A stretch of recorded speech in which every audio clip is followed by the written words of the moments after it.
Welcome to South by Southwest 2022, and welcome to Health Equity, Developing a Shared Mindset for All Patients. I'm Moira Gunn, and I'm your moderator today. You might know me as the host of Tech Nation and Biotech Nation on NPR. You might know me as a professor of bioentrepreneurship at the University of San Francisco. That's where we take everything from the lab bench to a registered product, and it crosses many disciplines. Let me introduce our first panelist today. It's Dr. Prathibha Varkey. She's president of Mayo Clinic Health System, and you are also a professor of medicine and a professor of preventative medicine at the Mayo Clinic Alix School of Medicine. Yes, Mayo has a school of medicine. Now, everybody's heard of the Mayo Clinic, but in fact, there are many, many parts to it. What is the original sort of famous Mayo Clinic that is in people's minds, and today is many things, and within that Mayo organization, what is the Mayo Clinic Health System? Where is it? What does it do? So Mayo Clinic is based in Rochester, Minnesota, which is where we were founded close to about 160 years ago.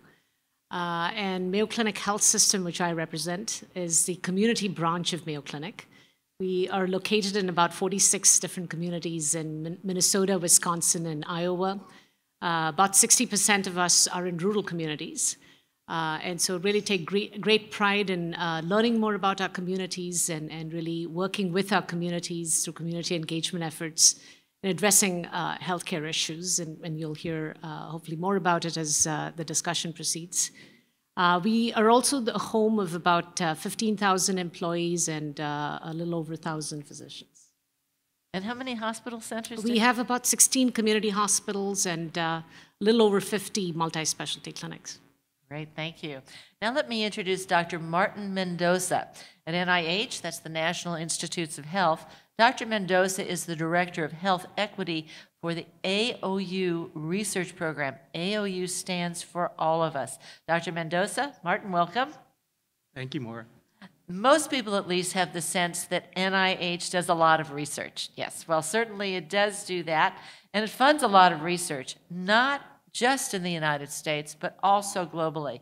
In fact, NIH funds more research globally than any other entity worldwide. But this leads to global research. This is not just global research by other people. There's also research done right on campus at NIH through in its many institutes. At 27 or 26? 27. 27 by an act of Congress. They have to move things around when things change there. Now, Mendoza, in introducing you, I mentioned the AOU, the All of Us Research Program. Where you are the Director of Health Equity. What is the AOU program, and what's your specific role in it?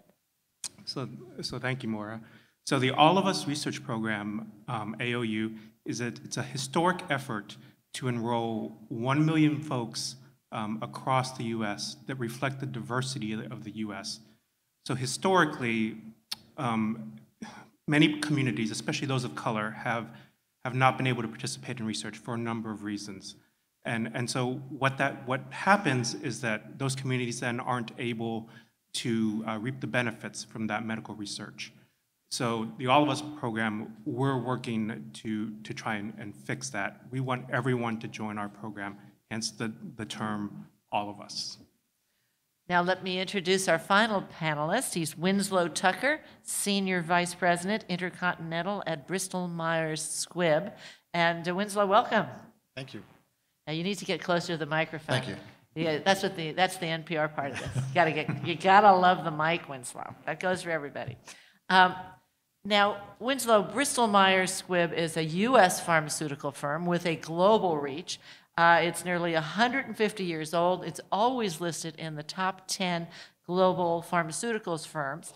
And Winslow, delivering pharmaceuticals is harder than most people imagine. Here in the U.S., you get prescribed some pills, you pick them up, you put them in the medicine cabinet, you take them one or two at a time.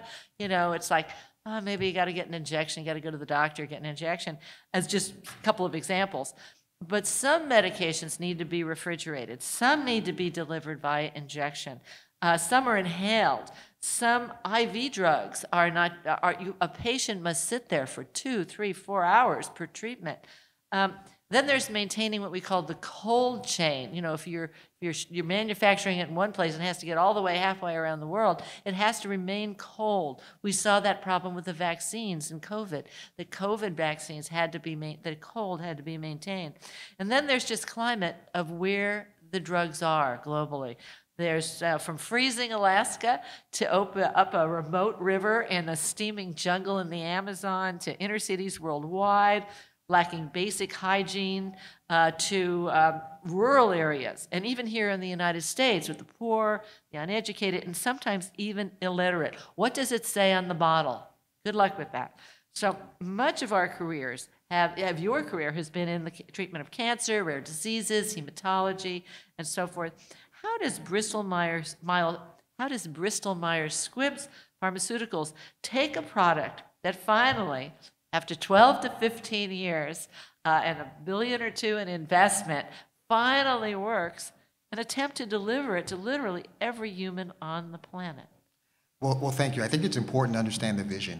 One, the vision is to transform patients' lives through science, and our mission is really to discover, develop, and then deliver those products to patients, help them prevail over serious diseases.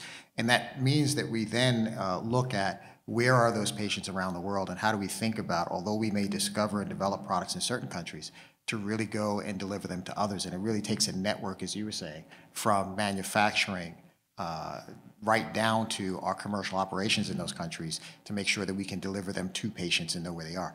That's why I'm really excited about this topic, because if we don't have health equity, we don't have a way to actually get those innovations to patients who so desperately need them. So now we're through with the introductions, and thank you all for joining us. And I do want to mention we will be taking several questions at the end, and there are several mics around here. So get ready with your questions. And I'm going to be asking some more general questions, and I may direct it to one or two of your panelists, but anybody can jump in. Just, give me the sign or just talk over the person next to you. That's always an exciting panel. And so now we're talking about health equity today and developing a shared mindset for all patients. Now, I have to tell you, I've been peddling for years the notion if we have the technology to alleviate human suffering, it would be inhumane to deny it to any human. And the technology I'm talking about is pharmaceuticals, relevant diagnostics, appropriate treatments, reasonable health care, quality of health care. So my question to all of the panel is, what is health equity? How do you define it? Dr. Varkey, I'm going to start with you. So I'd look at health equity as an equal opportunity for everyone, regardless of where they come from, the language they speak, their ethnicity, their race, where they were born, their education, their income levels. So an equal opportunity for health and wellness. And if there are social determinants of health, like the ones that I just listed, that are intervening in creating suboptimal outcomes, then we have an issue with health inequity. So it's really creating an equal opportunity for health and wellness for all individuals, regardless of their background. Dr. Mendoza. Yeah, so I simply define health equity as attainment of the highest level of health for all. And I think it's really important to distinguish between equity and equality. And so what I mean by that is if you think about the pandemic, you have, as many of you probably did, you could order tests through the post office, COVID-19 tests, and you were limited to 4 tests. Now that's equality. Everyone gets 4 tests. But there are many households that have more than 4 people. What are you supposed to do about that? So that's where the equity piece comes in. Right. Now, Winslow, I have to say, this is the United States, but it's like this is a global issue. How do you view health equity globally? Yeah, I would say very common themes. This idea that individuals should be able to achieve their highest level of health, I think, is critically important. So when I think of health equity, there are some common factors, social factors around equity, but there are also different factors in different countries that need to be addressed as well, because the healthcare systems are really important determinants of how healthcare is delivered. And so I think hopefully we'll touch on how we can look at the common factors, but then also those in different countries as well. And many countries, with the explosion of innovation, are thinking about how can their systems support providing that innovation to their patients, whether it's how they think about affordability of those products, or how they think about even distribution of those products as well. Can you give us an example of several countries, perhaps with different health systems, and what that means specifically? Just a couple of concrete examples. Sure. There are some health systems that are very mature health systems, and they have single payers. You can think about the UK, and they're thinking about how do they give their access. You can think about a number of different countries whose populations are very much large, and they're figuring out how do they expand that. I know China has a China 2030 strategy around their healthcare system. They're also thinking about how they start to endorse things like insurance and where that can make a difference. Thinking about national drug listings and how they can then provide access to the broader population, because they're private pay, and then there's also the broader population as well. So different systems are looking at their patients' populations, looking at the innovation and saying, what is our challenge? Is it getting it to broader communities? One last one I will say, there's some things we'll hopefully touch on, is that rural versus urban. And if I think about Australia or Canada, they're trying to think about how do they reach their native populations and make sure they have the same equity to healthcare as well. So there are a lot of different factors that are not just global, but also from a country perspective. Well, if you were listening, and I'm sure you weren't listening this closely, I did throw in two ringers in that last question. I said relevant diagnostics and available treatments. And I know scientists like to create what we call homogeneous backgrounds.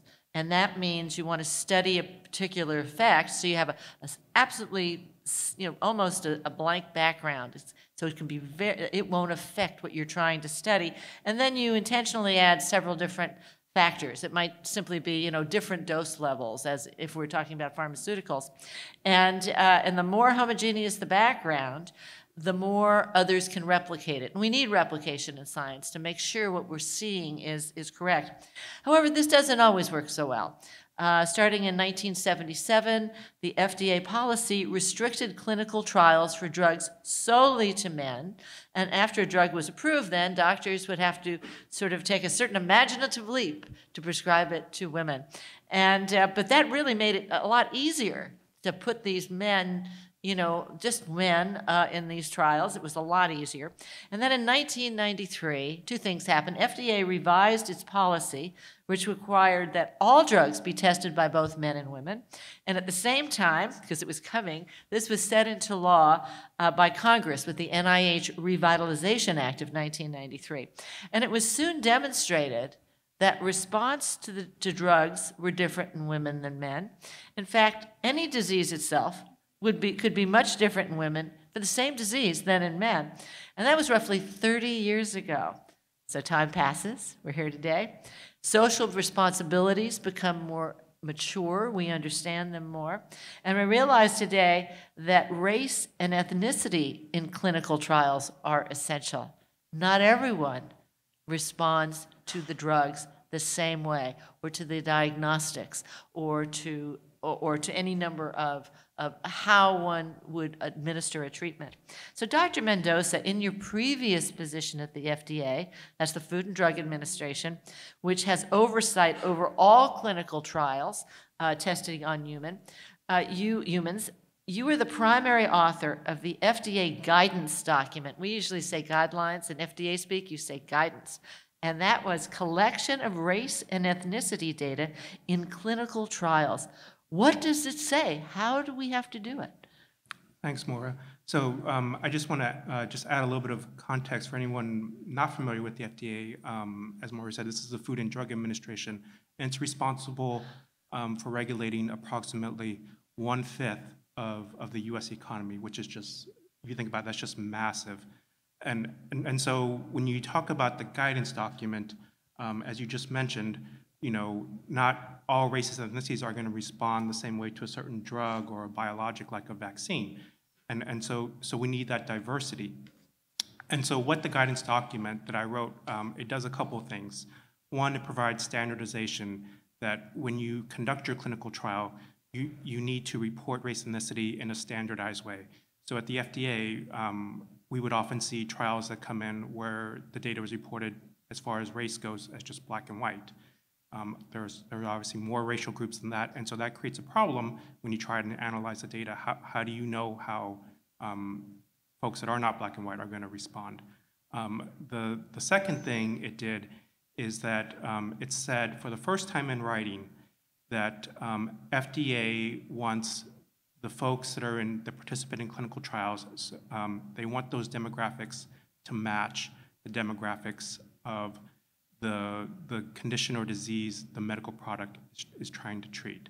So if you're trying to treat diabetes, there's a certain percentage of Hispanics that suffer disproportionately from the disease. You should try to ensure that your trial has at least, if not greater than that amount of Hispanics in the trial. And the third thing it did was that it said that companies or sponsors in FDA speak, they needed to engage with FDA at the earliest stages of development of their drug or their biologic in the development process. So that means as far as creating a plan for inclusion. So that means that FDA doesn't want companies, sponsors coming to them, when you're in the later stages of your clinical trial and, bringing up the diversity and inclusion aspect. Then it needs to be all the way at the beginning more towards the phase 1 part of the trial. Because what we found is that if you try and include diverse populations and you're already well into your trial, it's almost pointless. It's not going to happen. These considerations need to be thought about at the very beginning, way before the first patient is ever enrolled. And so that's what the guidance document did. It talked about all three of those things and why they were so important in the clinical trial space.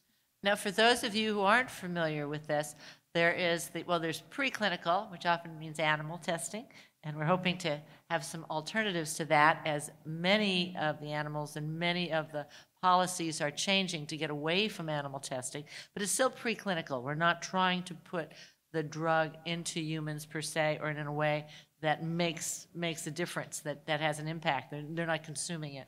That's a whole other panel. That's a great panel, by the way. But then, first of all, you give it to healthy volunteers. So how does it affect healthy people? That's usually pretty fast, phase 1. Then phase 2, you start to work on the dosage, and it gets more. You get a little sense for how much you can do. Might be one at a time, might be cumulative. And then you get to the big phase 3s. Through all of those, even before you even think about getting to phase 1 or phase 0, there's another little phase 0 that's come along, you have to really be in communication with the FDA. Describe to us that kind of interaction. Sure. Okay. Since you used to work there, I was kind of looking at you. So first of all, we need to be clear that companies are not required to come to the FDA with their clinical trials. They are highly encouraged to do so, but it's not required. At least what we like to think is that if a company does come to the FDA, it's going to provide for a more smooth approval process if in fact the drug does get approved. And so when a company does come to FDA, they engage with a team of FDA folks, from biologists, chemists, statisticians, project managers that will really walk them through the process if they want to, and advise on some of the best practices for their trial, again, if they ask for it. Now, if there's one thing that's come into its own during the pandemic. It was the increased use of all technology, but also telemedicine. You know, can you take a picture? Can you Zoom with us? Can we have an email? What can we do? However, telemedicine requires literacy, patient available technology, and wireless communication often. But let's talk about the frontiers of telemedicine and how it might be used in clinical trials as well. And so that's sort of, I've got a two-point thing here. So I'm actually going to start with you, Dr. Varkey. It's like, how did telemedicine unfold during the pandemic in the Mayo Clinic health system? So digital health, as you know, was a huge part of the transformation that occurred across healthcare in the US and globally during the pandemic. It existed to some extent before the pandemic, but it really exploded and really took shape. And we all learned much more during the pandemic. A large number of visits in the early part, in the first phase of the pandemic as clinics were shut down, were related to telehealth and were done through telehealth. Also specialty consults, primary care to specialty, were done through telehealth. An interesting observation as we talked about some of the disparities with rural communities is that many rural communities do not have expanded wireless access or 5G networks. And so how do you do telehealth and provide digital health in that kind of arena? And so we had to learn a lot and frankly bring in some of those wireless networks through mobile health clinics where we brought in vans with wireless access in collaboration with stakeholders and were able to deliver telehealth in that fashion in rural communities. We did advanced care at home. So when hospitals were full and we really needed to expand hospital capacity, we really brought hospital to the homes. And again, did that in collaboration with multiple stakeholders, bringing in that wireless technology, bringing in healthcare providers and all the advanced monitoring that was able to keep a large number of patients, about 1,700 patients since we started some of these pilots across Mayo Clinic and Mayo Clinic Health System last year, and really provide excellent care at home where patients were hospitalized and were able to be with their family members and really reduce the need to have them admitted to the hospital. So a lot of innovations have occurred, I think, because of the pandemic and really accelerated in the digital space, and those continue. And I am really excited that those continue to evolve as we slowly come out of the pandemic. I'd also say we learned a lot in terms of using data in understanding healthcare disparities and really using that, again, to solve for some of these healthcare disparities. We'd mentioned some of the social determinants of health that were contributing perhaps to different outcomes in patients of different color and ethnicity and based on their background.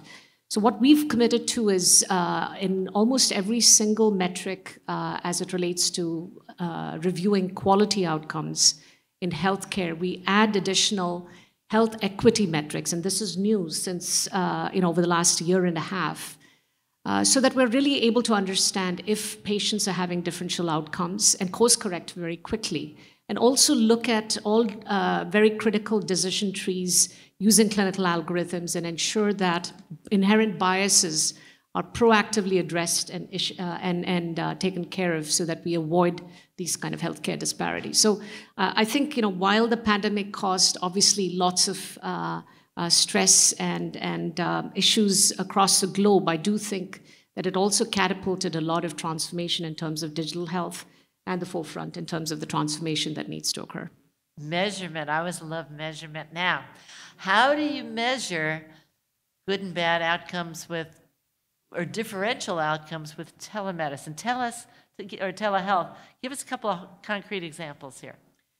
So it could be clinical outcomes, it could be patient experience outcomes, and we measure both.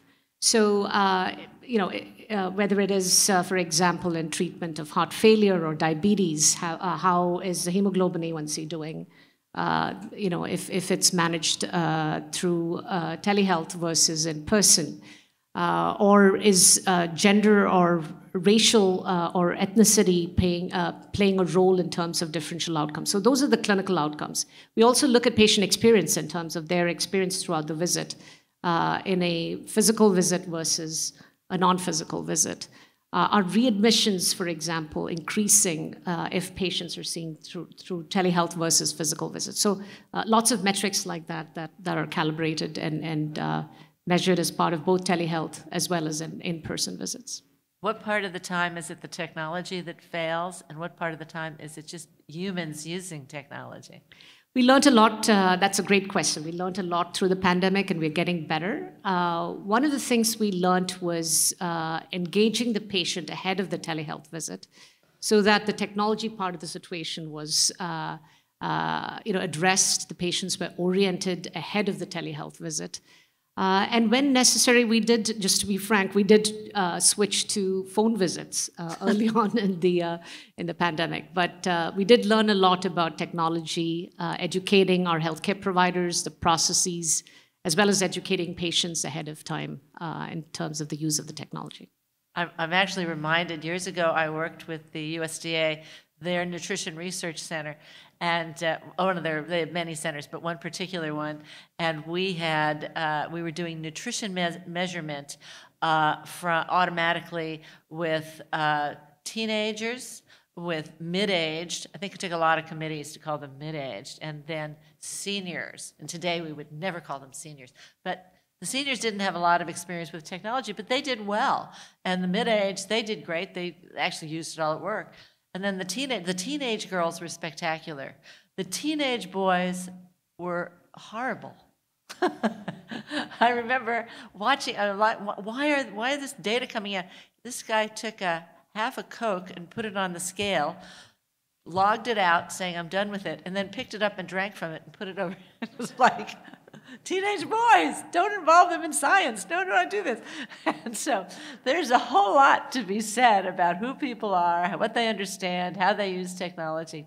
And so this second part of this question, it's the part of telemedicine, not just the treatment, is clinical trials, global clinical trials. And we have to collect a number of samples. We have to do it. And don't forget, every country has their own equivalent of the FDA. Some of them may get together. It's very complicated. I mean, with Brexit, what's the Ireland is the only country besides Malta, which is English speaking, so that when you submit your application to the EU, you don't submit it in English. You've got to do it in French and German. It's like, wait a minute, this was all in English. Now what are we going to do? I mean, these are huge, huge things. And so it's one thing to say it works, we proved it with the FDA, and now we're just going to go market it to the world. You've got to go through all of these. What is that like, Winslow? And are we able to use any of the telemedicine techniques to help that along? Yes, I would say I've got a good example. I talked about Australia, and I think in Australia there's a program that we have. It's part of our Reconciliation Action Plan, and it's a trial that's being done in rare cancers. And using telehealth platforms to use for clinical trials, they're able to enroll patients that don't have access to clinical trials. They're able to generate data in those patient populations and see what those treatments are doing. Why that's also important is it allows them to advocate for access for those medicines afterwards. So it's coming together, as you were saying, that technology, and then also how we develop products and clinical trials, and trying to solve some of those issues along from the development right down to how do we think about getting more access for patients as well. How do you deal with the fact that there are many languages? That's critically important. One of the things that we found is during the pandemic, we didn't have our normal access to educate, I would say, on our treatments. And so what we had to do overnight is take what were written types of pieces and then develop those to be included in telehealth, included in digital ways of going about it. In some ways, it's interesting because we're learning, you can develop content. You have to develop it for digital, which is very different. So you have to think about, as you said, how do we translate it into the languages? But not just that, it's how do you also deliver those in a way that they're consumed, and they're consumed differently digitally than they are in person as well. So as this is growing, and I think it is true, we face some issues during the pandemic which are going to make us better after the pandemic, which hopefully will help us to address some of these issues, these disparities. Were your clinical trials slowed down at all by the pandemic? They were slowed down in the beginning. We got much better at trying to figure out how we access patient populations, and it helped a little bit. You had a contribution, Prathibha? Yeah, I actually wanted to touch on the education front and just talk about how digital became very important for health professions education as well, and continuing that through the 2 years of the pandemic, whether it was medical students, residents, nursing students, et cetera. So keeping education going and growing through the pandemic using digital technology was one important one. And the last thing I wanted to add was the workforce and keeping our workforce engaged through digital technology and through Zoom meetings and Microsoft Teams meetings was very critical, especially as knowledge was evolving, as stories had to be shared very quickly, and also keep that social context live and the staff inspired. We're also piloting virtual nurses, physicians, supervising virtually, whether it's in the emergency medicine or hospitalists, the ICUs, the OBGYN visits, all of those really exploded. Again, there were fragments of these in existence before the pandemic, but really exploded and really transformed over the last 2 years as well. In clinical trials, we often think if we have a drug in the United States, it must have been trialed here in the United States. But we don't have enough people for all the clinical trials that are going on. And yet it's extremely important. Where is not just who is in the trial, but where the trial was conducted and where the ultimate population is. We were talking earlier, Dr. Mendoza, about a rejection by the FDA recently. Why don't you describe that, and let's look at that problem. Yeah, so recently an FDA advisory committee recommended against not approving an oncology drug put forth by Eli Lilly. And the reason they did that was because they stated that the participants in the trial, they didn't reflect the demographics of the US. And specifically, this trial was done in just one country, China, I believe. And so really this is a historic moment for the FDA because previously, if it was simply that the data was sound, the conclusions were sound, the research was sound, everything was done appropriately, the product would more than likely be approved, even if it was just limited demographics in the trial. But here, we saw this FDA advisory panel really take note of demographics in the trial and say, no, this is not acceptable. And so I think that's a huge step forward for us. And I think if there are any positives that have come out of the pandemic, it's this heightened awareness of disparities and especially racial and ethnic disparities, and that one size doesn't fit all.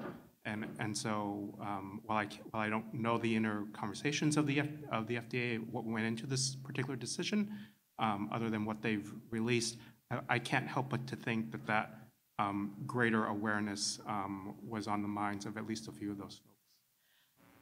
Did you want to say something? I did. I wanted to add that it is really interesting because it shows that equity is really important. It's not just the right thing to do, it's a smart thing to do because we get more inclusive innovation. We get better science ultimately. And so I think that was a good example of saying that we have to put health equity at the forefront of how we think about delivering and developing innovation. It is very interesting because we often, for instance, associate obesity with type 2 diabetes. And it was discovered during a set of clinical trials that, in fact, Asian women don't store their fat on the outside, they layer it on the inside. That's where they happen to do it from their genetics. So testing and evaluating people and all this stuff, it's like we need far more information about everybody. Dr. Mendoza. I just want to add, I think this becomes even more important when we think how the US is moving to this minority-majority population status. I think the census projection is somewhere around 2045. And so, from my personal stances, it's best that we figure out how to do this now, how to get those inclusive populations in the trials now, than in 2045, when we're already there as far as a minority-majority population, and you potentially start having all these adverse reactions or side effects from products that didn't go through a trial process that was inclusive of all the relevant demographics. Great.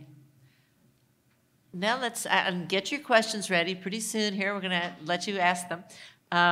The rural versus urban, we usually consider those to be two different situations. You're very, very used to the rural area. Everyone is used to many different things. What is the difference between health equity in rural versus urban populations?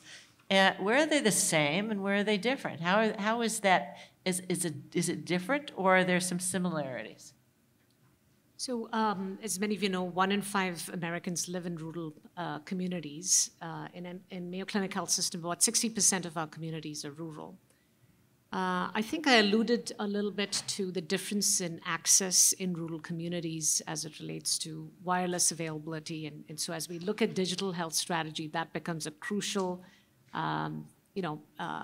point of discussion as we talk about healthcare disparities and equalizing the opportunity for digital access.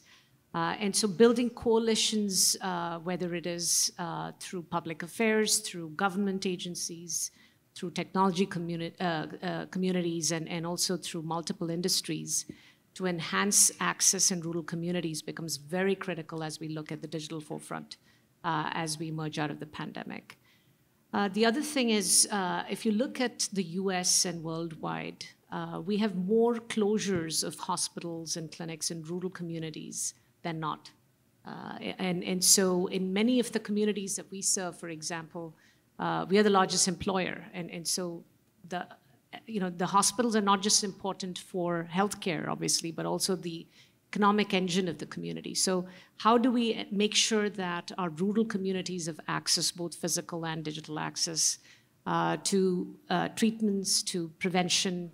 We read and talked a lot about monoclonal antibody infusions during the pandemic. We know that it kept about 70% of people from being hospitalized or getting severe COVID disease. So how do we make those kind of cures and treatments available very quickly in our rural communities? And that was something we focused on a lot during the pandemic. So it's those kind of questions where there might be inequitable access to the latest technologies or latest cures and a focus on prevention that are quite different in rural communities. Those are some of the differences between rural and urban communities. Winslow. I think that's a great point, and I think it means that we have to think about delivery of products and how we can think about delivering to rural communities. Sometimes we're thinking about how can we think about home infusions potentially as being helpful, different sort of formulations and so forth, to your point, to address the specific needs of those patient populations when we think about their access to infused products. Well, once it works, you've got technology gets better, faster, cheaper. Does that help? Yeah, and I'll also add that healthcare providers and staffing is quite different in rural communities versus urban communities. And so we've, for example, had to really look at community paramedics. So these are emergency, ambulance professionals that might go to people's homes. And how do we educate them on social determinants of health and really use them to connect individuals to social opportunities that might influence health. And so we've really had to look at community health workers, community paramedics, and really focusing on developing coalitions with existing voluntary organizations. Perhaps it's churches, it's organizations in the community that are very interested in healthcare and the surrounding influences to healthcare.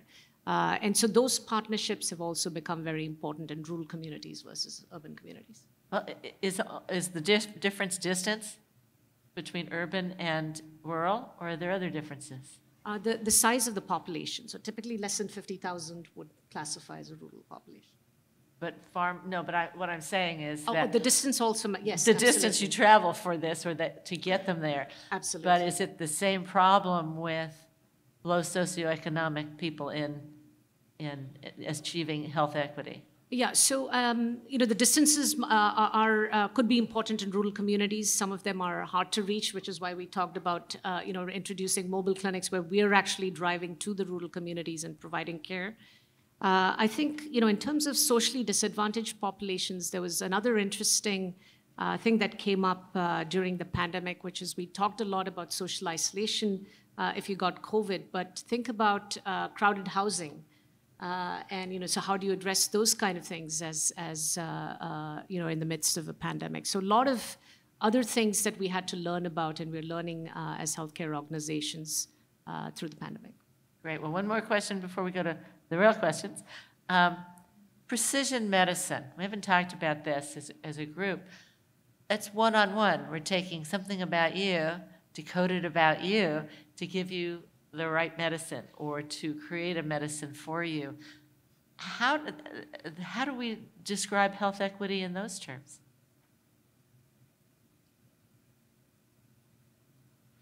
I can take a stab at algorithms as it relates to health equity. One of the things that we learned very quickly over the last few years is just as we have biases in society, we talked a little bit about inclusivity in research. And so inclusivity matters in developing some of these algorithms as well. And so if you're not careful, you're essentially using an algorithm that's based on one segment of a population and trying to interpret it for treatments or preventions for a different segment of population that has not been trialed. And that is well known in terms of artificial intelligence algorithms and inherent biases because of lack of inclusion of some of these disparate populations. So that's something we are closely looking at and studying as healthcare organizations. At Mayo, for example, we have a Center for Digital Health that's really looking at labeling some of the studies that have been done to understand if they have been inclusive, and developing some of these standards nationally to understand which data sets are free of those kind of biases. And I'll just give a very concrete example. For example, take a case of melanoma in a patient that has colored skin versus a patient that has lighter skin. So if the studies or the algorithms are based on a population that has lighter skin, the interpretation or the diagnosis in a darker skinned individual is going to be pretty inaccurate. So it's those kind of things that, of course, take that to multiple conditions and treatments. So that's something we're very acutely aware of and that we need to do much more work in nationally. Does anyone want to approach the microphone here? A question? Great. Go ahead. There's another microphone back there. Is that mic on? Bobby?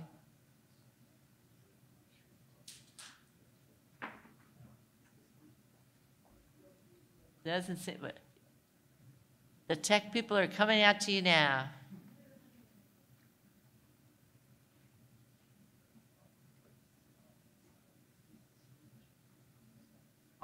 All set? There you go. Sorry Thank about you. that.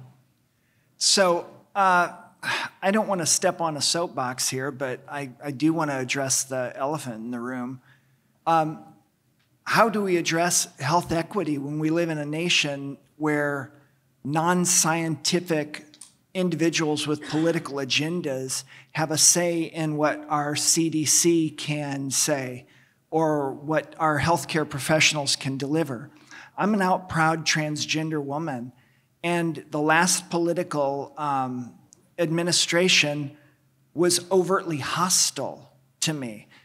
Here we're having this wonderful event in a state that denies women reproductive health opportunities and that has just had an overt assault on transgender children.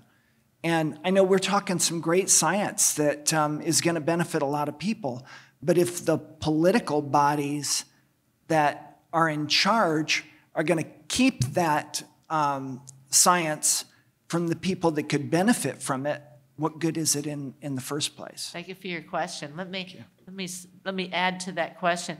Is we have political perspectives, political policies, guidances, changes over time. How does that affect the medicines we deliver and how we deliver it and how we deal with that, both here and worldwide? Winslow, go ahead. I'll take a stab at it. Thank you very much for the question. One of the things we're learning is that we have a focus on diversity and inclusion. We also have a focus on health equity. Those two things are somewhat connected. What I mean by that is that we're very much focused on clinical trial representation, absolutely. We're also focused on the supplier diversity, so we have different thoughts. We learned that we need to be focused on what our employees are interested in as well. So one, we are focused on how do we make sure we have a diverse employee base, because that's important. How do we support the causes that are important to them? And we now support employee giving. I think it's a way that we have to think about. You can't have diversity in clinical trials and health equity unless we recognize it as a start with the diverse populations, respecting them and including them in the process. So I think that's, over the pandemic, we saw this social change. I think all of that comes together as well, and we have to recognize that. Right. Dr. Mendoza, any contribution there? Yeah, so I would also add to Winslow, when we're talking about diversity and inclusion and health equity in these, in research, it extends not just to the participants, but also to the researchers that are the ones that are asking those scientific questions.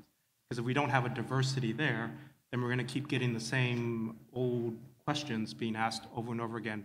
And so at all of us, we've made having a diversity of researchers as just as high as priority as having a diversity of participants in our program.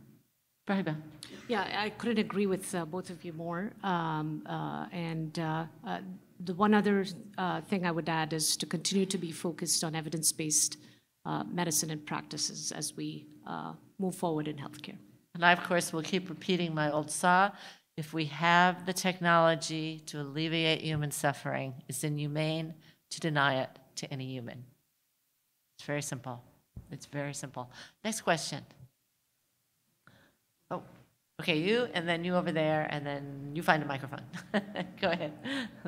Hi, thank you very much for the comments. My name is Greg Smiley. I'm the founder and CEO of Adira Foundation. It's a foundation investing in better lives for people with neurodegenerative diseases, but in practice, it's working towards the common good. So we're looking to find better services that are broadly applicable no matter what your diagnosis is.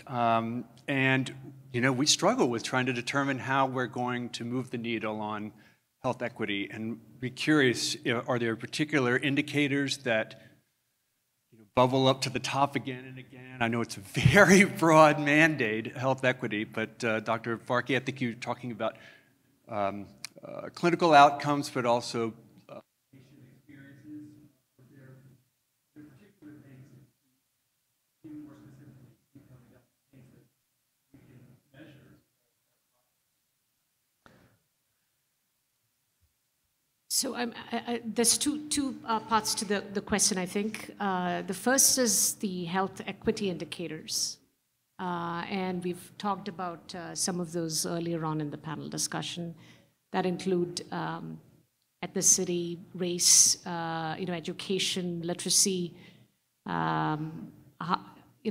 household income, things like that. So, and those are important to connect. Those social determinants of health are important to connect to clinical outcomes, whether they are clinical process outcomes related to the issues that you're interested in your institute, or patient experiences. So it's really both of those coming in together, and using quality metrics that exist for the particular condition or diseases that you're interested in, but ensuring that you're also looking at social determinants of health and those health equity metrics to make sure that the outcomes are not different for individuals that are disadvantaged. And first we measure, and then we have to decide what is an acceptable level, or an acceptable thing. That's, if we didn't have it before, we couldn't have that conversation. Yes, in the back.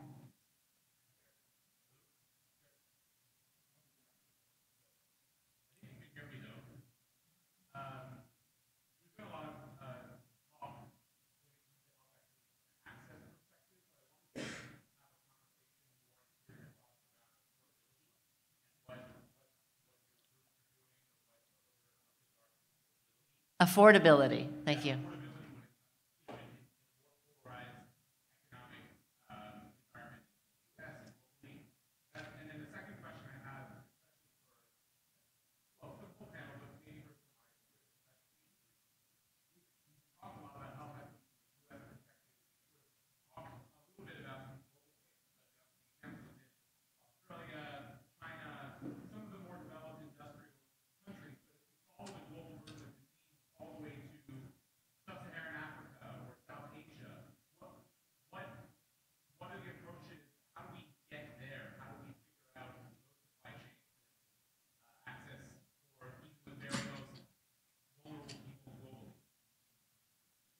Who wants to take it? Go ahead, Winslow. Thank you for the question. I'll start. A couple of things. I think I'll talk about Bristol Meyers Squibb has been on a journey for health equity for quite some time, and we keep thinking about how do we expand those tools and those collaborations to make sure that we can get to the point of what you're talking about. What I focus on is Intercontinental. That is all of the countries outside of the US, Europe, and Japan. So when you talk about Southeast Asia and so forth, that is very much of mind. There are two pieces there. The first is around affordability. It's around making sure that our products can get to those countries. In some of them, they're very different healthcare systems. So lots of times we're talking about how do we demonstrate outcomes so we can get value, the right value for patients. And also it's all about how do we think about connecting with the system. For example, we had a lot of focus in HIV at one point, and we figured out how do we get those to those different countries. It is about bringing the medicines there. It's about making sure you have a sustainable way to distribute those medicines, and so we think about those as well.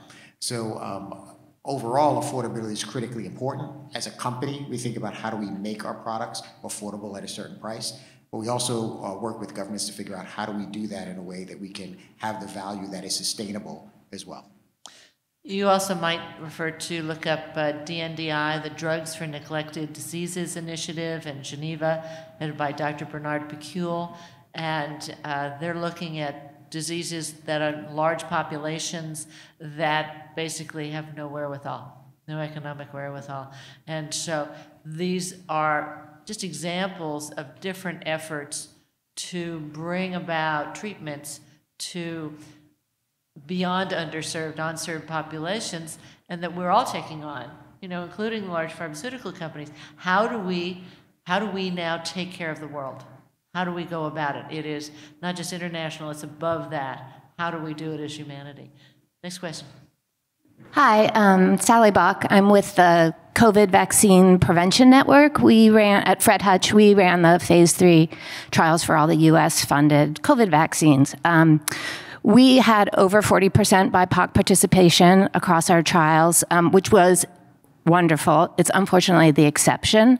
And my question for you is, looking forward to the back end of clinical trials, if you're building trusted relationships, you owe your volunteers information and transparency about the trials. Peer-reviewed journal policies, sponsor policies, all of that get in the way of having immediate, clear communications back to the volunteers about the outcomes of the trials. And what do you all think can be done, is in process of being done as communications transform with digital tools, et cetera? How do we fill the gap on the back end, not just make it possible for them to participate in the trials more easily with the digital tool, but to turn around information and feed it back to the people that so generously participated in the trial? I might refer you to Bioethics International, headed by Jennifer Miller. Dr. Miller's also a professor at Yale Medical School.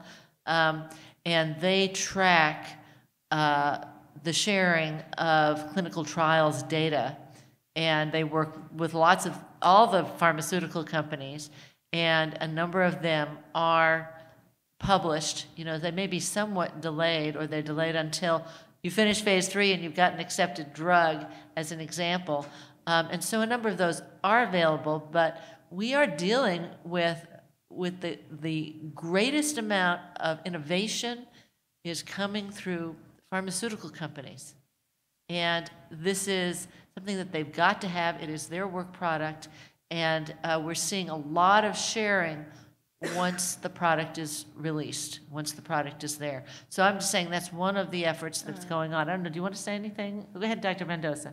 Hi. So I'll just say that I completely agree with your point that returning value to the participants is absolutely huge. And so, for instance, at the All of Us research program, this is one of our core priorities. So we return value to folks in a number of ways. We provide, if you decide to provide us with a blood, a urine, or a saliva sample, we can return your genetic and ancestry results, similar to like a 23andMe, that type of return. And later on, the plan is to also start returning health-related variant types of results as well.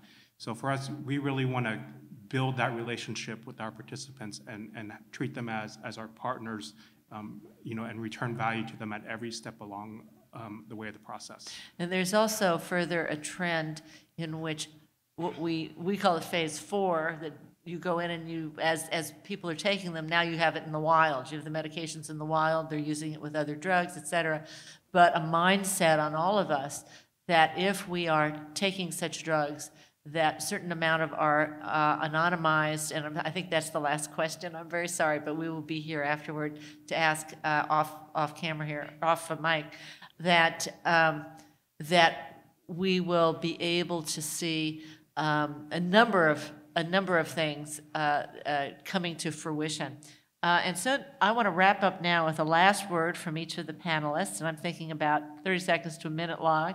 I think we certainly understand that today's conversation about health equity is a very rich fabric, so it can't be achieved in one place or by one organization. And if you would share with us one aspect or a number of aspects, whatever it is, any aspect of health equity that you're personally resolved to work on in the next year or two about bringing it about, I'd really appreciate it. And let me start first with you, Dr. Mendoza. So thanks, Maura, and thanks to my fellow panelists for a really wonderful experience. So I'm personally resolved around health equity to focusing on one specific aspect that I talked about earlier, and that is bringing in diverse researchers to our program. We already have a very diverse research cohort as far as participants go, and our researchers that are accessing that data are also diverse, but I want to sort of supercharge that even more, because again, if we don't have those diverse researchers asking those diverse questions, having a diversity of thought in our science, we're not going to achieve health equity. So that's what I'm personally resolved to. Great. Dr. Varkey. As we emerge out of the pandemic, I'm personally interested in spending more time with our staff and our communities, really learning more about their experiences, what we could have done better, and what we need to do as we look forward to transforming the future of healthcare from a population health perspective. Winslow. Yeah, I would say two things.